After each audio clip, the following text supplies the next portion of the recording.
వాస్తవంగా 2015 టైంలో ఒక రాజకీయం, ఏది అమెరికాలో, తర్వాత 2020 టైంలో మరొక రాజకీయం. బైడెన్ రావడం, ట్రంప్ని ఓడించి బైడెన్ రావడం. ట్రంప్తో మనకు మంచి సంబంధాలే ఉండేది. ఈవెన్ ఇప్పుడైనా సరే, ఇప్పుడు కూడా టారిఫ్ లేదో 25% వేసాడు, కానీ అవన్నీ పెద్దగా ఇష్యూస్ కాదు. ఎందుకంటే మనం 100% వేస్తున్నాం వాళ్ళ మీద. వాళ్ళకి కొన్ని తగ్గించాం, అట్ ద సేమ్ టైం వాళ్ళు వేస్తారు. అవేం మనం భయపడాల్సినంతటి తీవ్రమైన పరిస్థితిలో ఉండదు.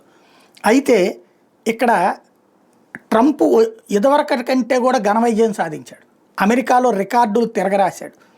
ఇప్పటికి కూడా ప్రజాదరణ తగ్గుతుంది అని భావిస్తున్నటువంటి వాళ్ళకి చెంపపెట్టు లాంటి సమాధానం రివర్స్ అవుతున్నటువంటి పరిస్థితి.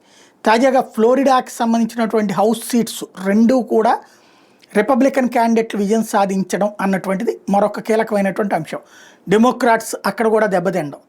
ఓవరాల్గా డెమోక్రాట్స్ని ఈవిల్స్గా భావిస్తున్నారు ప్రజలు అంటూ ట్రంప్ తాజాగా చేసినటువంటి ట్రూత్లోని ప్రకటన అతని సంతోషానికి అద్దం పడుతుంది. అదే సందర్భంలో ఇంకా తన ఊపు తగ్గలేదనడానికి ఆ రిజల్ట్ సాక్ష్యం అవుతుంది.